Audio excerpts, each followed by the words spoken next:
जाणे आणि जाणेही त्यास तो अपार शुद्ध परमात्मा मीच असे. माझे अपार स्वरूप समुद्रावरती जणू तरंग ब्रह्मा विष्णू गणेश गणपती सूर्यचंद्र वरुणे मंद्रविती देवी कुबेर ही जैसेची.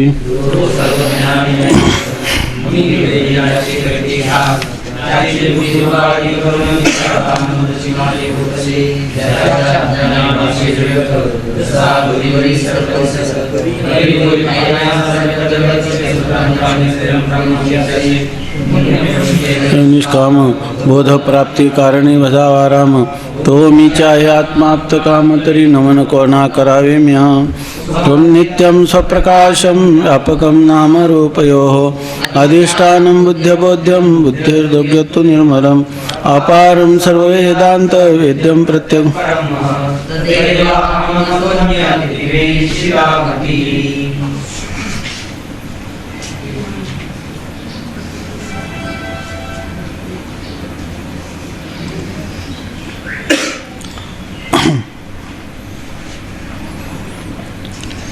आपण तत्पदाचा आणि तोम पदाचा वाच्यार्थ काय आहे ते पाहिलं. वाच्यार्थात ऐक्य होत नाही म्हणून आपण लक्षणा करतो. त्या लक्षणेच्या जह लक्षणा अजह लक्षणा आणि जहद जह लक्षणा किंवा भागत्याग लक्षणा असं पाहिलं. आता हे जे तत्वम पदाच्या वाच्यार्थातील विरोध हे चाललं आहे ना. तत्वम पदाच्या वाच्यार्थामध्ये विरोध कसा आहे आणि भागत्याग लक्षणेने लक्षार्थातील एकत्व कसं आहे हा परिच्छेद सांगतो. की तत्वम पदाचा जो वाच्यार्थ आहे आणि त्या वाच्यार्थामध्ये त्याचं जरा ऐक्य करायचं म्हटलं तर होत नाही म्हणून त्यांच्यामध्ये काय काय विरोध आहे ते सांगतात. परंतु हा जरी वाच्यार्थात विरोध असला तरी लक्षार्थाने मात्र तत्वम पदार्थाचं ऐक्य होऊ शकतं आणि ते लक्षणा म्हणजे कोणती भागत्याग लक्षणा केली तर दोघांचं ऐक्य संभवू शकतं हे ह्या परिच्छेदामध्ये सांगतात. आता वाचू. सामवेदाच्या छांदोग्य उपनिषदात उद्दालक मुनीने आपला पुत्र श्वेतकेतू याच जगत उत्पन्न करता ईश्वर सांगून तत्वमसी म्हणजे तो ईश्वर तो आहेस या महावाक्याचा उपदेश केला. आता ह्याची 4 महावाक्ये आहेत. त्याच्यापैकी छांदोग्य उपनिषद आहे आणि त्या छांदोग्य उपनिषदामध्ये हे तत्वमसी महावाक्य आलेले आहे. त्याच्यामुळं आपण जे तत्वमसी हे तत् आणि त्वम पदार्थाचं शोधन करतो किंवा तत्वम पदार्थाच्या वाच्यार्थाचा आणि लक्षार्थाचा विचार करतो याला कारणच हे महावाक्य आहे. तर त्या उद्दालक नावाच्या ऋषीने आपला पुत्र जो श्वेतकेतू त्याला या उपदेश करताना तत्वमसी महावाक्य सांगितलेलं आहे. त्याच्या अगोदर तत्पदाने ईश्वर सांगितला आणि नंतर तो ईश्वर तूच आहेस असं तत्वमसी महावाक्याने सांगितलं. म्हणजे याचा अर्थ ईश्वर आणि जीव यांचं ऐक्य सांगितलेलं आहे. तर तत्वमसी महावाक्याचा उपदेश श्वेतकेतूला छांदोग्य उपनिषदामध्ये 9 वेळा केलेला आहे.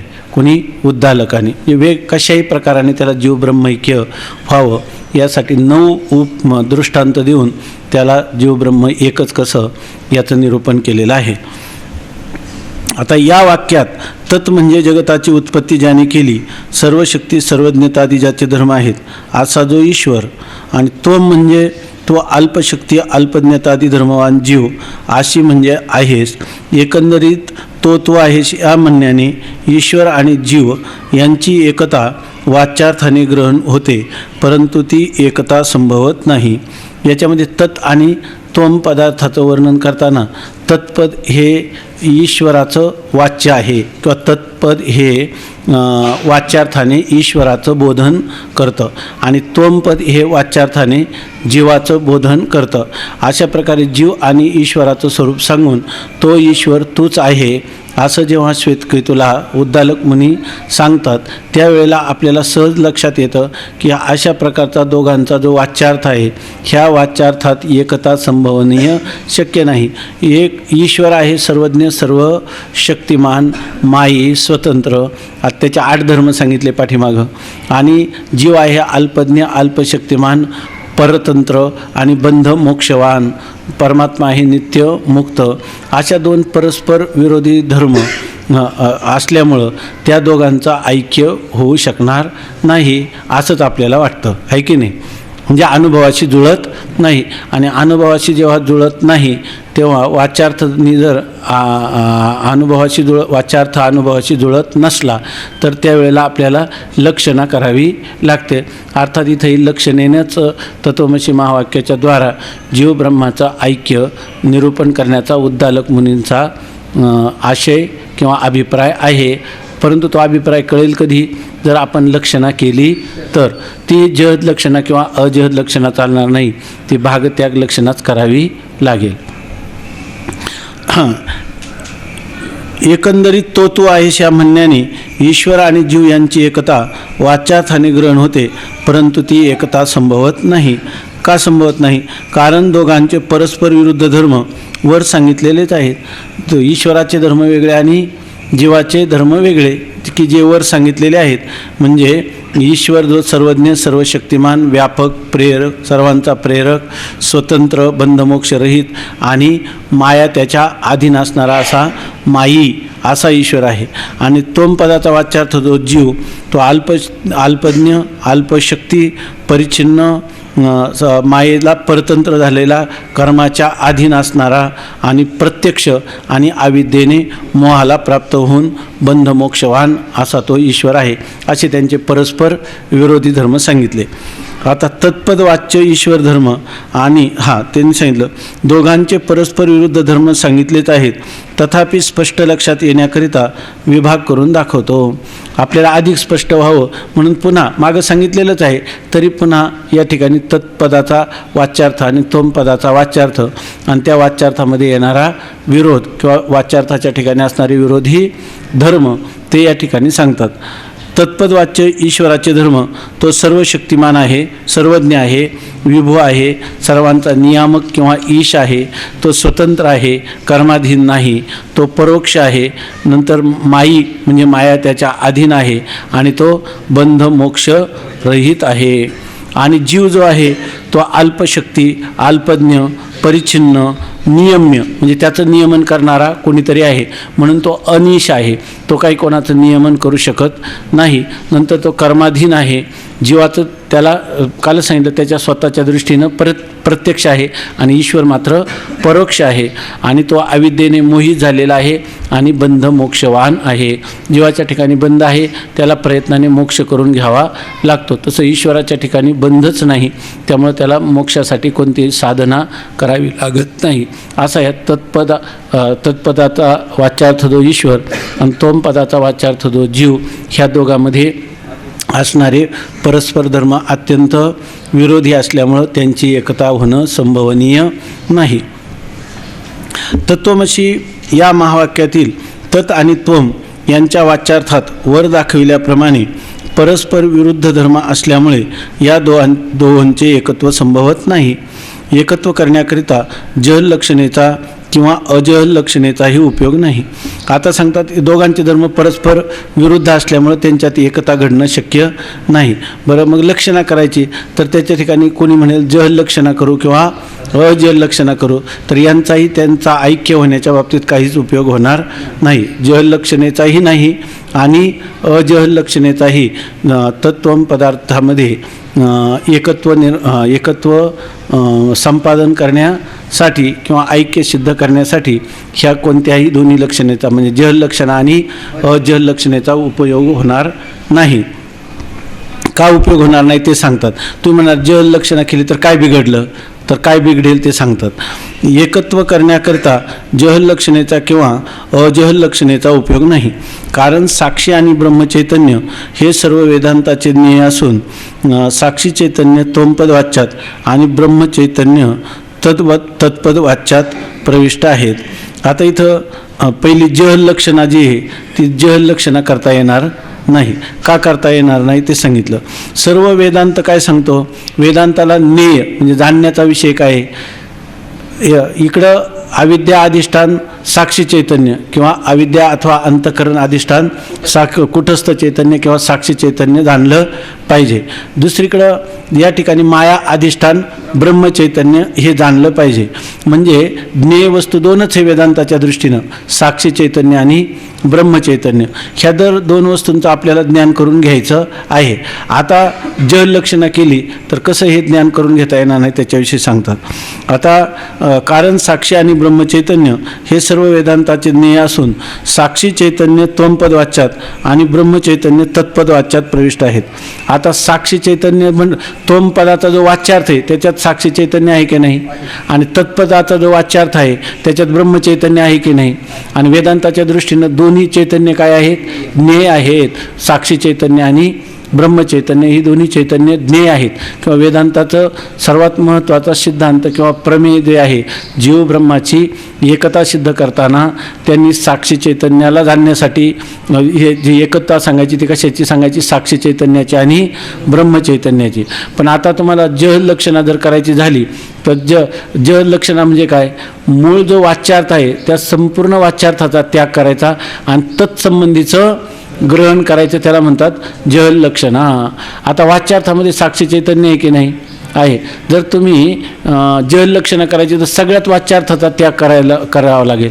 सगळ्या वाक्यार्थाचा त्याग केल्यावर काय होईल, त्याच्याबरोबर साक्षी चैतन्य आणि ब्रह्मचैतन्य जाईल. मग दोघांची एकता सिद्ध कुठं करणार तुम्ही, त्यामुळे जल लक्षणा करता येणार नाही, तेच सांगतात.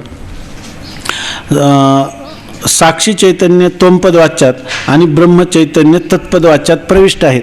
साक्षी चैतन्य हे त्वमपद वाच्यात, त्वमपदाचा वाच्यार्थ म्हटलं का साक्षी चैतन्य त्याच्यामध्ये आहेच आहे. आणि तत्पदाचा वाच्यार्थ म्हटलं की त्याच्यामध्ये प्रविष्ट कोण आहे, ब्रह्मचैतन्य प्रविष्ट आहेच आहे. ठीक आहे ना. जेव्हा जह लक्षणा करायची असते तेव्हा संपूर्ण वाच्यार्थाचा त्याग करून वाच्यसंबंधी अन्य ज्ञेय होते. म्हणून महावाक्यात जर जह लक्षणा मानली तर वाच्यान्तर्गत साक्षी चैतन्य आणि ब्रह्मचैतन्य यांचा त्याग करून त्याहून अन्य ज्ञेय मानावे लागेल. आता तुम्ही काही ठरवलं जह लक्षणा करायची तर वाच्यार्थामध्ये साक्षी चैतन्य आणि ब्रह्मचैतन्य आहेतच आहे. आता तुम्हाला काय करायचं, जह लक्षणा करायची म्हणजे वाच्यार्थाचा संपूर्ण परित्याग करायचा आणि तत्संबंधाने अन्य असं काहीतरी ज्ञेय वस्तू तुम्हाला मानावं लागेल. जसं गंगेवर गवळीवाडा आहे असं म्हणतो तेव्हा गंगा प्रवाहाचा आपण त्याग करतो आणि त्या संबंधाने अन्य असणाऱ्या गंगा प्रवाहाच्या संबंधी असणाऱ्या तीराचं आपण ग्रहण करतो. त्याप्रमाणे इथं सुद्धा काय करावं लागेल की वाच्यार्थाचा संपूर्ण त्याग करायचा म्हणजे ब्रह्मचैतन्याचाही त्याग करायचा आणि साक्षी चैतन्याचाही त्याग करायचा आणि त्याच्याहून अन्य दुसरं कोणतं तरी ज्ञेय आपल्याला मानावं लागेल. बरं, वेदांताला तर अन्य ज्ञेय नाही, त्यांचं ज्ञेय कोण आहे, साक्षी चैतन्य आणि ब्रह्मचैतन्य. जल लक्षणेने त्यांचाच दोघांचा आपण काय केला, त्याग केला. मग त्या दोघांचा जर त्याग केला तर ज्ञेय साक्षी चैतन्य आणि ब्रह्मचैतन्य राहिलं का त्याच्याहून अन्यच कोणीतरी ज्ञेय केलं तुम्ही. आणि मग त्या दोन चैतन्याचाच त्याग केला तर त्यांच्या ऐक्याची काय सिद्धी करणार तुम्ही. म्हणून जह लक्षणा करून चालणार नाही. जेव्हा जह लक्षणा करावायची असते तेव्हा संपूर्ण वाच्यार्थाचा त्याग करून वाच्यसंबंधी अन्य ज्ञेय होते. म्हणून महावाक्यात जर जह लक्षणा मानली तर वाच्यान्तर्गत साक्षी चैतन्य आणि ब्रह्मचैतन्य यांचा त्याग करून अन्य ज्ञेय मानावे लागेल. आता अन्य ज्ञेय मानायचं म्हणजे काय, ब्रह्मचैतन्य आणि साक्षी चैतन्य दोन्ही सोडून दिले. मग अन्य जर दुसरं ज्ञेय मानलं तर ते काय होईल, चैतन्याहून अन्य सर्वत असं जड दुःखरूप आहे त्याच जाणल्याने पुरुषार्थ सिद्ध होत नाही. आता साक्षी चैतन्य किंवा ब्रह्मचैतन्याहून अन्य जरी ने मानलं, बरं आम्ही मानलं तर ते काय असेल, साक्षी चैतन्याहून किंवा ब्रह्मचैतन्याहून जे अन्य आहे ते सर्व असं, साक्षी चैतन्य कसं आहे सच्चिदानंद स्वरूप आणि त्याच्याहून अन्य जे तुम्ही ज्ञेय केलं जह लक्षणेने ते काय होईल, असत जड आणि दुःखरूप. माणसं अगोदरच ह्या असत्वाने जड्याने आणि दुःखाने पिडलेले आहेत आणि आता पुन्हा ही जह लक्षणा करून एवढं शास्त्राध्ययन करून पुन्हा त्यांनी प्राप्त काय केलं तर असं जड दुःखरूप अन्य ज्ञेय त्यांनी प्राप्त करून घेतलं तर मग त्या जाणल्याने पुरुषार्थ सिद्ध होणार नाही. मग असं जड दुःखाला जाणल्याने काही मनुष्याला मोक्षरूपी पुरुषार्थ प्राप्त होणार आहे का, नाही. मग पुरुष प्रयत्न करून काय उपयोग झाला, पदरात काय पडलं, काहीच पडलं नाही का, अनर्थ झाला, म्हणून या ठिकाणी काय होईल की पुरुषार्थाची सिद्धी होणार नाही. मग जल लक्षणा चालेल का करून आपल्याला? नाही. कोणत्या तत्वमसी महावाक्यामध्ये जल लक्षणा करता येणार नाही. मग आता तुम्ही म्हणाला अजल लक्षणा करू, आहे की नाही? त्याचप्रमाणे अजहल लक्षणा ही संभवत नाही, कारण अजहल लक्षणेत वाच्यार्थ सर्व राहतोच, शिवाय अधिक अर्थाचे ग्रहण करावे लागते. महावाक्यात अजहल लक्षणा मानावी तर वाच्यार्थ सर्व राहणारच, आणि ते वाच्यार्थ तर परस्पर अत्यंत विरोधी आहेत. म्हणून महावाक्यात अजहल लक्षणा मानली तरी विरोध निवृत्त होत नाही, म्हणून अजहल लक्षणा संभवत नाही. आता तू अजल लक्षणा करू, तुम्ही म्हणाल जल लक्षणा चालत नाही, तर आम्ही कोणती लक्षणा करू? अजल लक्षणा. अजल लक्षणेमध्ये काय होतं, मूळचा जो वाच्यार्थ आहे तो वाच्यार्थ तसाच ठेवायचा, बरोबर ना, आणि त्याच्या संबंधी आणण्याचं देखील ग्रहण करायचं. उदाहरण काय दिला? शोनो धावती, तुमचा तांबडा धावत आहे पण अनुभवाचे अर्थ जुळत नाही. तांबडा रंग जड आहे, तो धावणं शक्य नाही. मग आपण काय म्हणतो? तांबडा रंग ज्या अश्वाच्या ठिकाणी राहतो तो अश्वा धावती असं आपण म्हणतो. मग काय केलं? वाच्यार्थ तसाच ठेवला आणि त्याच्यामध्ये अश्व ह्या अधिक पदाचं ग्रहण केलं, मग अनुभवाशी जुळलेला असा अर्थ झाला, आहे की नाही? पण आता इथं काय झालं, दोन तत् आणि तोम पदाच्या वाच्यार्थामध्ये किंवा ईश्वर आणि जीवामध्ये काय आहे, जीवाचे धर्म हे दोघांचे परधर्म हे अत्यंत विरोधी धर्म आहेत. म्हणून तर आपल्याला वाटलं की त्यांचं ऐक्य कसं करायचं आणि त्यासाठी लक्षणा करायची, आणि लक्षणा कोणती करायची? जहल लक्षणा. तर जहल लक्षणा जुळत नाही, कारण तिचा पुरुषार्थ प्राप्तीसाठी काही उपयोग नाही, आहे की नाही? किती पुरुष प्रयत्न करण्याला काही अर्थ राहणार नाही, कारण प्राप्ती कशाची होईल? जड असत जड दुःखाची प्राप्ती होईल. आता म्हणले अजल लक्षणा करा. बरं, अजल लक्षणा करायची म्हणजे अजल लक्षणेचं स्वरूप काय आहे? वाच्यार्थाचा परित्याग करायचा नाही, आणि त्या वाच्यार्थाच्या संबंधित अन्य अशा पदार्थाचं देखील काय करायचं? ग्रहण करायचं. उदाहरण काय? शोनो धावती. तसंच या ठिकाणी वाच्यार्थ तत्पदाचा आहे ईश्वर, आणि जीव पदाचा वाच्यार्थ आहे आपलं तोम पदाचा वाच्यार्थ आहे जीव, आणि या दोघांच्यात ऐक्य तर घडे ना. म्हणजे नाही, आम्ही ऐक्य करतो, पण कशाने करतो? अजल लक्षणेने करतो. अजल लक्षणे करतो म्हणजे काय करावं लागेल?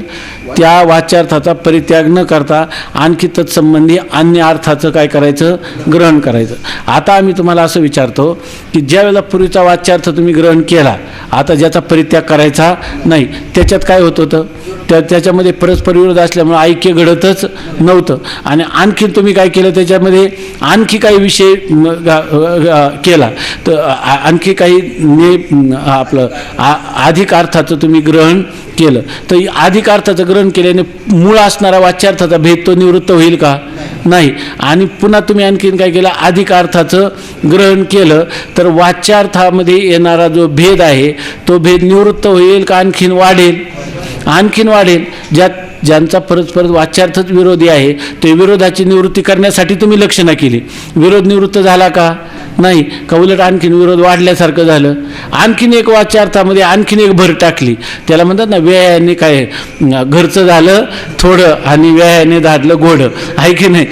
याच्यामध्ये वाच्यार्थाची निवृत्ती होत नव्हती, आहे की नाही? वाच्यार्थ परस्पर विरुद्ध असल्यामुळं त्याच्या ठिकाणी एकत्वाची सिद्धी होत नव्हती, आहे की नाही? भेदाची निवृत्ती होत नव्हती, आणि तुम्ही काय केले? आणखीन अजहल लक्षणा केली, अधिक अर्थाचं ग्रहण केलं. म्हणून विरोध तर काही निवृत्त झाला नाही, म्हणून अजहल लक्षणा संभवत नाही. आम्ही तत्वम पदाच्या वाच्यार्थामध्ये विरोध आहे म्हणून लक्षणा करायला गेलो, आणि ती केली तुम्ही अजहल लक्षणा, आणि विरोधाची तर काही निवृत्ती झालीच नाही. काय फल मिळालं? काहीच फल प्राप्त झालं नाही. मग प्रयोजनम अनुद्दिश्य न मंदोपी प्रवर्तते.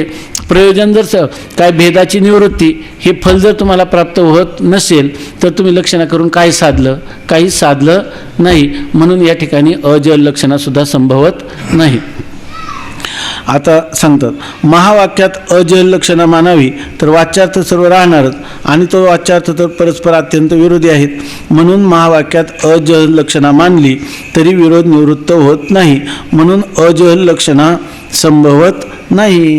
ह्याच्यामध्ये किती जरी काय झालं तर अजल लक्षणेनं त्या ठिकाणी तुम्हाला जीव आणि ब्रह्माची एकता होणार नाही, विरोध राहणार तो राहणारच. आता तिसरी लक्षणं, याकरिता भागत्याग लक्षणा मानणेच अवश्य आहे. भागत्याग लक्षणा कशी लागते ते स्पष्ट करून सांगतो. तत्पद वाच्यार्थ ईश्वर आणि तोमपद वाच्यार्थ जीव यांचे जे आपासात विरोधी धर्मावर सांगितले आहे तेवढ्या भागाचा त्याग करून शुद्ध असंग चैतन्य भागात एकता जाणावी अशी भागत्याग लक्षणेची रीती आहे. भागत्याग लक्षणेमध्ये काय होतं, वाच्यार्थातल्या काही भागाचा त्याग आणि काही भागाचं ग्रहण करण्याची पद्धती आहे. उदाहरण काय दिलं त्याच्यासाठी, भागत्याग स्वाहा अयम देवदत्ता, एतत् काल विशिष्ट आणि एतद्देश विशिष्ट आणि तत्काल विशिष्ट आणि तद्देश विशिष्ट, त्या देशकालांचा परित्याग करून त्याच्यामध्ये अनुष्ठित असणारा देवदत्त नावाचा पिंड, त्या पिंडाचा आपण भागत्याग लक्षणेने किंवा जहद जल लक्षणेनं ग्रहण केलं.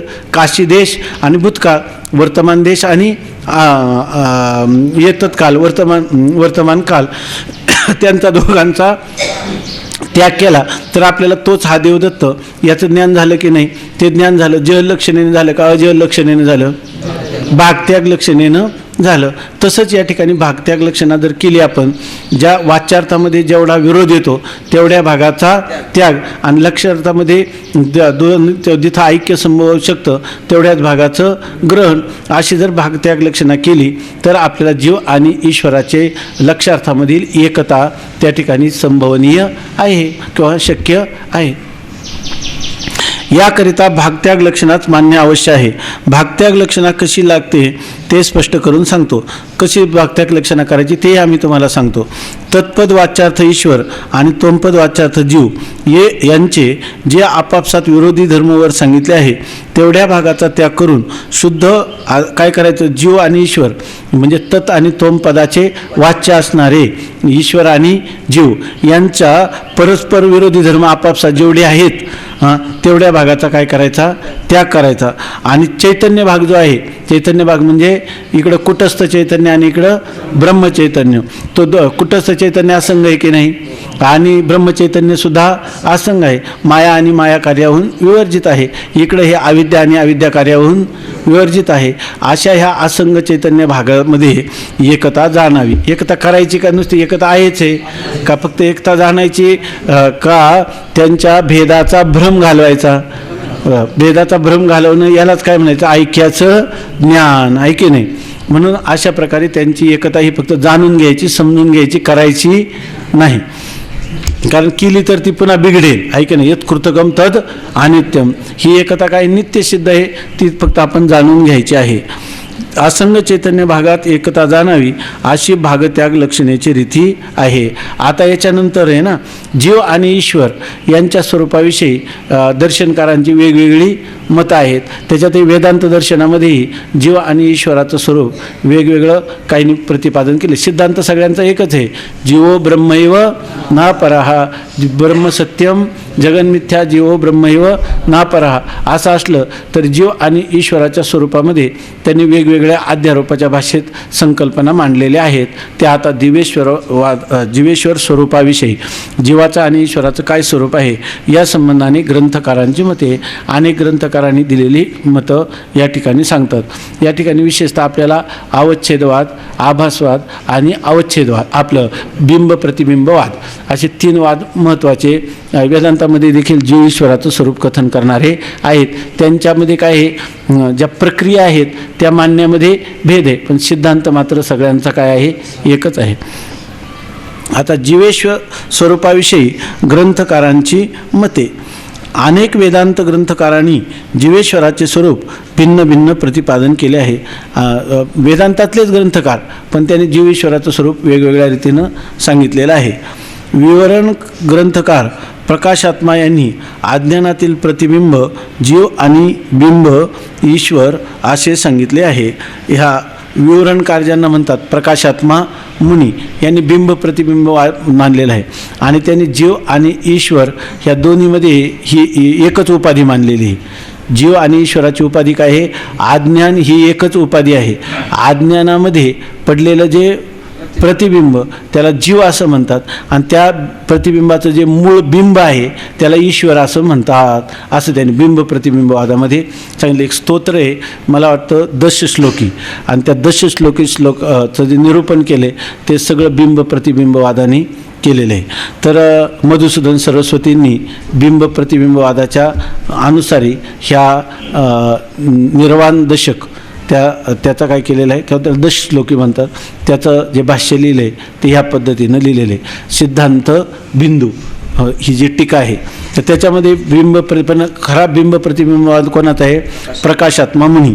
आणि प्रकाशात्मा मुनींनी या ठिकाणी विवरण ग्रंथकार प्रकाशात्मा यांनी अज्ञानातील प्रतिबिंब जीव म्हणजे चैतन्याचा अज्ञानामध्ये पडलेलं प्रतिबिंब त्याला काय म्हणतात? जीव असं म्हणतात. आणि ज्याचं पडलं ते जे बिंब आहे त्याला काय म्हणतात? ईश्वर. उपाधी कोणती आहे? एकच अज्ञान उपाधी. अज्ञान उपाधीमध्ये पडलेल्या प्रतिबिंबाला जीव म्हणतात आणि बिंबाला काय म्हणतात? ते प्रतिबिंब सापेक्ष जे बिंब आहे त्या बिंबाला ईश्वर म्हणतात असं सांगितलं. हा बिंब प्रतिबिंबवाद आपल्याला जास्त लवकर लक्षात येत नाही. आपल्याला हे आभासवादाचे पंचदशी किंवा विचारसागर अगदी वृत्ती प्रभाकरही जरी आपण चिंतन केलं तरी त्याच्यामध्ये आभासवादाचं चिंतन जास्त आहे. फार झालं तर आपल्याला अवच्छेदवाद थोडा लक्षात येतो पण बिंब प्रतिबिंबवाद लवकर लक्षात येत नाही. त्यासाठी प्रकाशात्मा मुनी म्हणजे विवरण प्रमेय संग्रह म्हणून नाही तो तर विद्यारण्य स्वामींचा आहे. विवरणकारांचा जो ग्रंथ आहे म्हणजे प्रकाशात्मा मुनीने जे वाङ्मय लिहिलं त्या वाङ्मयामध्ये बिंब प्रतिबिंबवादाचं चिंतन सांगितलेलं आहे. आपल्याकडे एक 2200 श्लोक आहेत विवरणाचे त्याचं सार सांगणारे त्याच्यामध्ये ह्या बिंब प्रतिबिंबवादाने चिंतन केलेलं आहे. तर विवरण ग्रंथकार प्रकाशात्मा यांनी अज्ञानातील प्रतिबिंब जीव आणि बिंब ईश्वर असे सांगितले आहे. विद्यारण्य स्वामींच्या मतात शुद्ध सत्वगुण सहित माये जो आभास तो ईश्वर आणि मलिन सत्वगुण सहित अंतःकरण व उपादान कारण अविद्यांशातील आभास जीव आहे. आता विद्यारण्य स्वामींनी पंचदशी ग्रंथामध्ये जे जीव ईश्वराचं स्वरूप सांगितले आभासवादानुरूप ते आता या ठिकाणी सांगतात. विद्यारण्य स्वामींच्या मतात शुद्ध सत्वगुण सहित मायेत जो आभास तो ईश्वर. त्यांनी काय सांगितलं? ईश्वर कशाला म्हणायचं? शुद्ध सत्वात्मक असणारी जी माया अधिष्ठान चैतन्य आणि त्या शुद्ध सत्वात्मक मायेच्या अधिष्ठान चैतन्याचं शुद्ध सत्वात्मक मायेमध्ये पडलेलं जे प्रतिबिंब त्याला ईश्वर असं पंचदशीकार सांगतात. आता जीव काय सांगतात? आणि मलिन सत्वगुण सहित अंतःकरण उपादान कारण अविद्यांशातील आभास जीव आहे. आणि ते काय सांगतात? ईश्वराची उपाधी कोणती आहे? ब्रह्माला जेव्हा शुद्ध सत्वात्मक माया ईश्वर उपाधी लागते तेव्हा त्याला ईश्वर भाव प्राप्त होतो. आणि त्याच चैतन्याला जेव्हा मलिन सत्वात्मक अविद्या की जे अंतःकरणाचं उपादान कारण आहे कारण काय अविद्येचाच परिणाम होतो ना अंतःकरण म्हणून अंतःकरणाचं जे मूळ उपादान कारण आहे अशी मलिन सत्वात्मक अविद्या आणि त्या अविद्येमध्ये पडलेलं म्हणजे थोडक्यात काय मलिन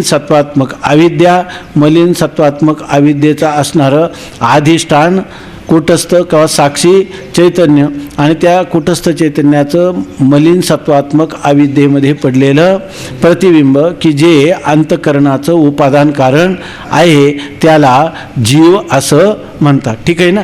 काय अवघड नाही ना काही. विद्यारण्य स्वामींचे मतात शुद्ध सत्वगुण सहित मायेत जो आभास शुद्ध सत्वगुण सहित माया म्हणजे माया पण त्या ठिकाणी असतेच. याच्या मलिन सत्वात्मक अविद्या म्हणजे अविद्याही त्या ठिकाणी असते. अविद्याधिष्ठान चैतन्य आणि त्या अविद्याधिष्ठान चैतन्य आपलं अविद्येमध्ये पडलेलं अविद्याधिष्ठान चैतन्याचं प्रतिबिंब ह्या सर्वांना मिळून काय म्हणतात? जीव. जरी पंचदशीमध्ये विद्यारण्य स्वामींनी अंतःकरणातील आभासात जीव म्हटले आहे तथापि सुषुप्तीत अंतःकरण राहत नाही म्हणून प्राज्ञरूप जीवावर जीवाचे लक्षण जात नाही. आता काय पंचदशीमध्ये विद्यारण्य स्वामींनी अंतःकरण अधिष्ठान चैतन्य आणि त्या अंतःकरणामध्ये पडलेला अंतःकरण अधिष्ठान साक्षी चैतन्याचं प्रतिबिंब याला जीव असं म्हणतात. पाठीमागे आपल्याला गेले जीवाचं 2 प्रकाराने सांगितलेलं आहे. काही लोक म्हणतात की अंतःकरण आधी किंवा बुद्धी कोणतं घेतलं तरी अंतःकरण अधिष्ठान चैतन्य आणि त्याच्यामध्ये पडलेलं प्रतिबिंब याला म्हणतात जीव आहे की नाही. आणि काही लोक काय म्हणतात अविद्याधिष्ठान चैतन्य आणि त्या अविद्येमध्ये पडलेला अविद्याधिष्ठान साक्षी चैतन्याचं प्रतिबिंब यांना मिळून म्हणतात जीव. आता आपल्याला एकाने काय केलेलं आहे उपाधी अंतःकरण केलेली आहे आणि एकाने उपाधी काय केलेली आहे काय अविद्या मलिन सत्वात्मक अविद्या. मग आता नेमकं जीवाचं स्वरूप काय समजायचं असं आपल्याला शंका येईल. तर त्याचं पाठीमागे त्यांनी उत्तर दिलेलं आहे की हे दोन्ही पण बरोबरच आहे. अंतःकरण पण बरोबर आहे आणि अविद्या पण बरोबर आहे. अंतःकरण अधिष्ठान चैतन्य जेव्हा म्हणतात तर पंचदशीकारांच्या मतावर थोडा दोष येतो.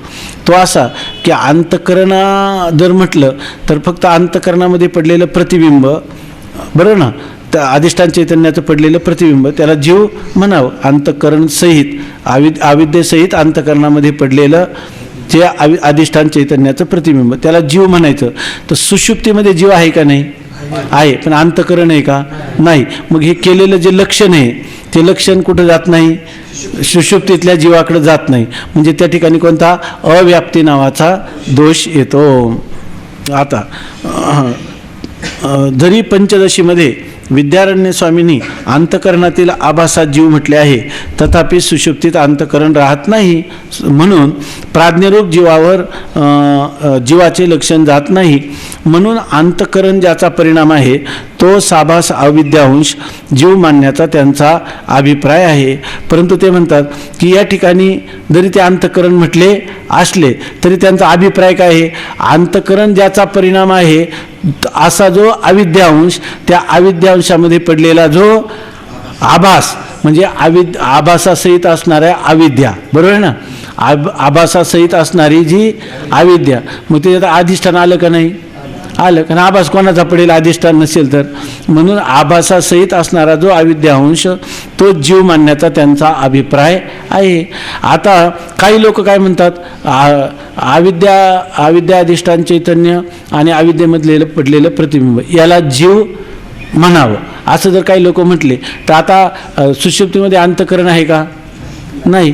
मग आता जे काही तेजस आणि आपला विश्व आहे की नाही, जागृत अवस्थेचा अभिमानी, जागृत अवस्थेचा अभिमानी कोण आहे? विश्व. आणि स्वप्नावस्थेचा अभिमानी कोण आहे? तेजस. यांच्यावरती केलेलं लक्षण जाईल का? मग ते सुद्धा काय झालं? अव्याप्ती दोषाने ग्रस्तच झालं की नाही. मग आता तिथं काय समजायचं? त्यांचा इथं समन्वय केला. याच्यामध्ये काय आहे की जे जीव जे आहे सुषुप्ती अवस्थेमध्ये जीव व्यक्त आहे का अव्यक्त आहे? जीव नाही. काय तो काय आहे? अव्यक्त आहे. आणि इकडं काय आहे? व्यक्त.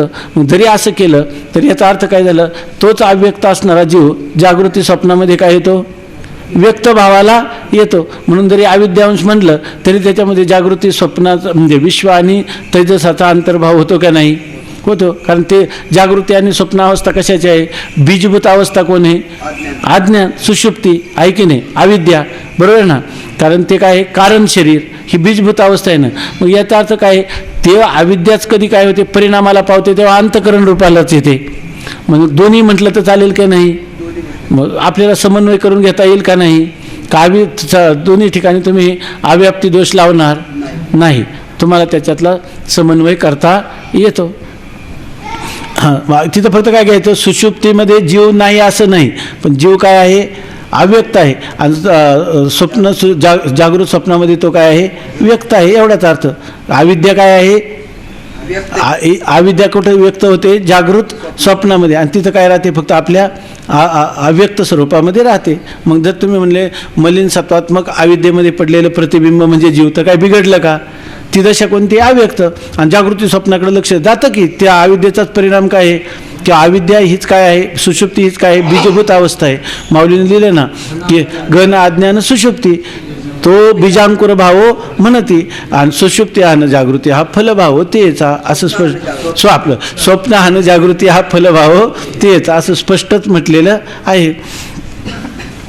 म्हणून अंतःकरण ज्याचा परिणाम आहे तो आभास अविद्यांश जीव मानण्यात त्यांचा अभिप्राय आहे. केवळ आभासासच जीव किंवा ईश्वर नाही. केवळ आभास म्हणजे मायेमध्ये पडलेला किंवा अविद्येमध्ये पडलेला किंवा अंतःकरणामध्ये पडलेला केवळ आभास याला जीव म्हणता येईल का? नाही.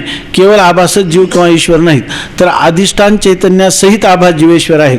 म्हणजे अधिष्ठान केवळ आभास नाही, अधिष्ठान चैतन्यासहित मायेमध्ये असणारा आभास तो ईश्वर आहे. आणि अधिष्ठान चैतन्यासहित अविद्या किंवा अंतःकरणामध्ये पडलेला आभास हा जीव आहे, असाच याचा अर्थ घ्यावा लागेल.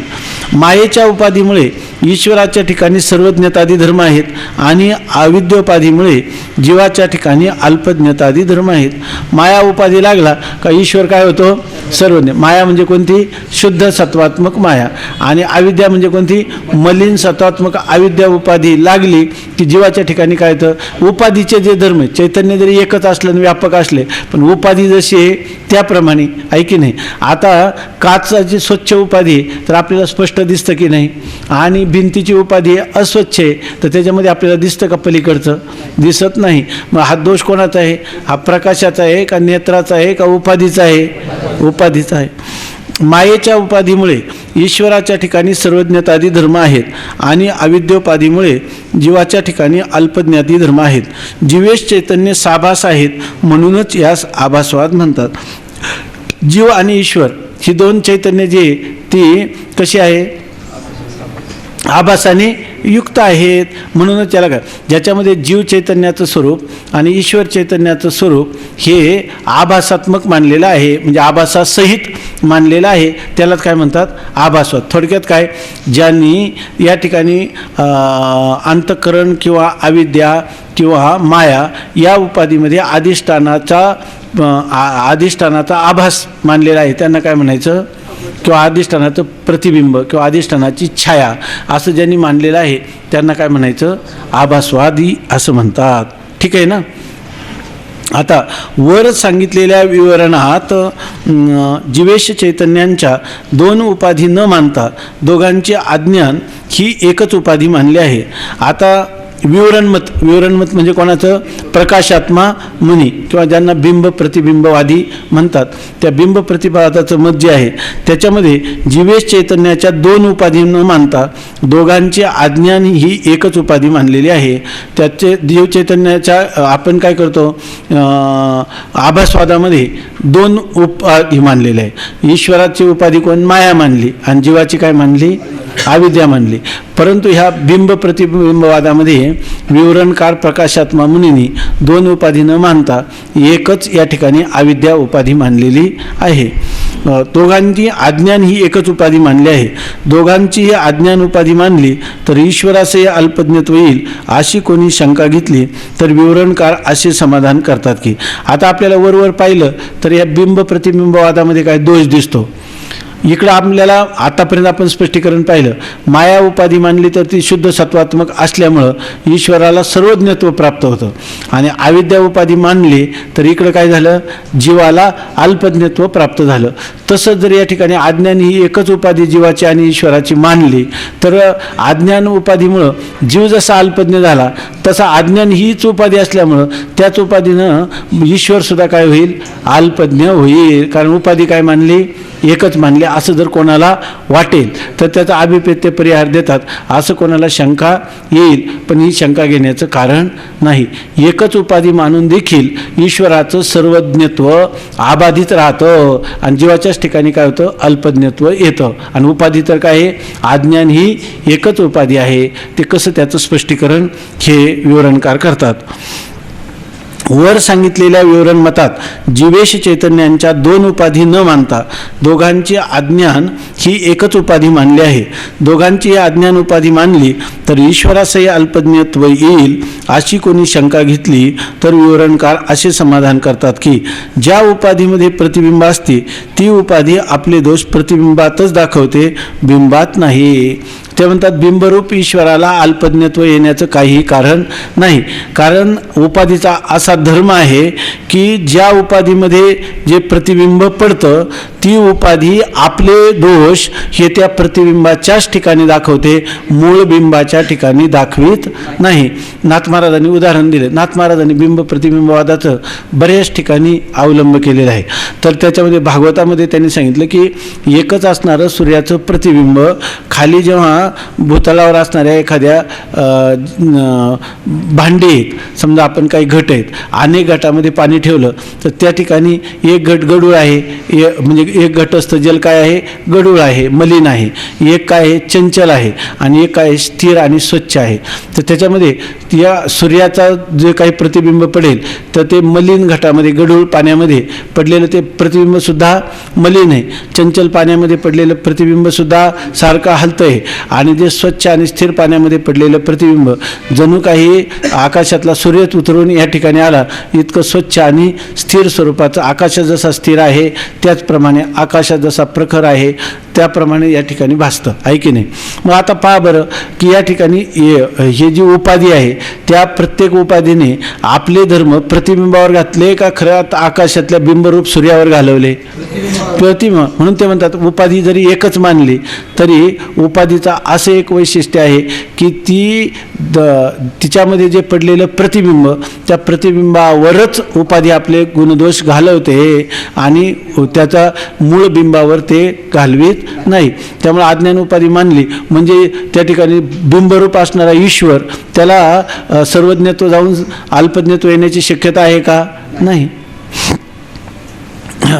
विवरणकार काय दोघांची अज्ञान उपाधी मानली तर ईश्वरास अल्पज्ञत्व येईल अशी कोणी शंका घेतली तर विवरणकार असे समाधान करतात की ज्या उपाधीमध्ये प्रतिबिंब असते ते उपाधी आपले दोष प्रतिबिंबात दाखवते, बिंबात नाही. जसे दर्पणरूप उपाधीमध्ये मुखाचे प्रतिबिंब होते तेथे दर्पणरूप उपाधीचे श्याम, पीत, लघुत आदी अनेक दोष प्रतिबिंबाच्या ठिकाणी प्रतीत होतात. मुख्य बिंब जे मुख त्या ठिकाणी प्रतीत होत नाही.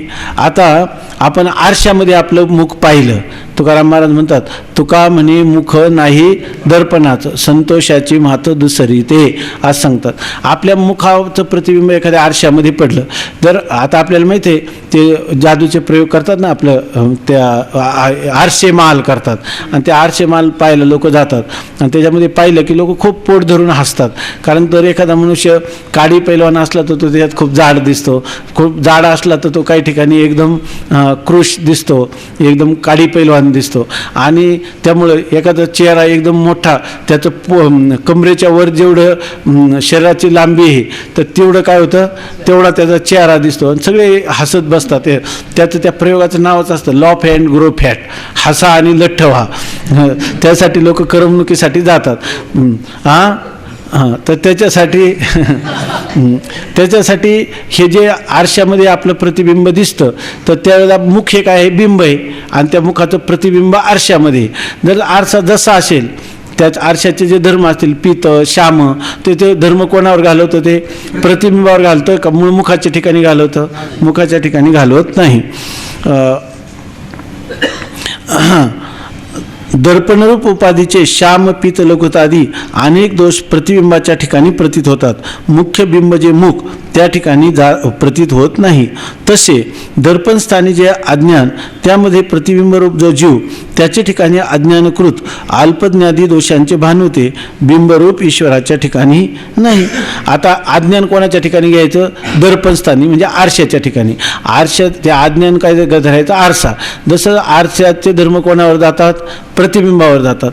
तसं ह्या अज्ञानाचे धर्म त्या अज्ञानामध्ये पडलेल्या प्रतिबिंबावर म्हणजे जीवावर जातील आणि त्यामुळं त्याच्या ठिकाणी काय येईल? अल्पज्ञत्व, अल्पशक्तिमत्व येईल. परंतु ते प्रतिबिंब ज्याचं आहे त्या बिंबाच्या ठिकाणी कोणताही विकार होणार नाही, त्याच्या ठिकाणी अल्पज्ञत्व किंवा अल्पशक्तिमत्व येण्याचं काही कारण नाही. जरी ते बिंब अज्ञान उपाधीमध्ये प्रतिबिंबित झालेलं दिसलं तरी मूळ बिंबाचे कोणत्याही प्रकारची हानी किंवा त्याच्यामध्ये परिवर्तन होत नाही.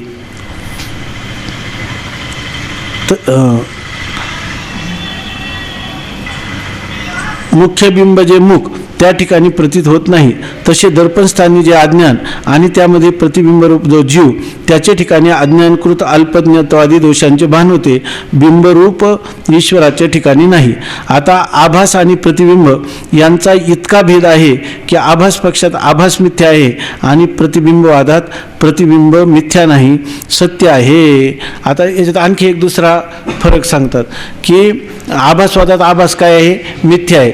आणि ह्या अज्ञानिक उपाधीमध्ये बिंब प्रतिबिंबवादाच्या दृष्टीनं त्याच्यामध्ये पडलेलं जे प्रतिबिंब आहे ना, ते प्रतिबिंबसुद्धा खोटं नाही आणि बिंबसुद्धा खोटं नाही. बिंब प्रतिबिंबवादामध्ये बिंब आणि प्रतिबिंब ह्या दोघांनाही सत्य मानतात आणि आभासवादामध्ये आभासाला काय मानतात, मिथ्या मानतात आणि आभास ज्याचा आहे त्याला काय म्हणतात, सत्य. हा दोघांमध्ये काय आहे, फरक आहे. इथं उपाधी आभासवादात दोघांच्या सांगितल्या. आभास मिथ्या आहे असं सांगितलं आणि आभासाचं आभास ज्याचा आहे ते काय आहे, सत्य असं सांगितलं.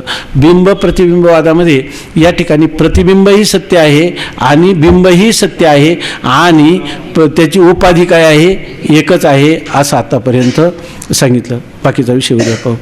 पुंडलिक वरदा हरिठल श्री ज्ञानदेव तुकाराम ज्ञानेश्वर महाराज की जय. ज्ञानदेव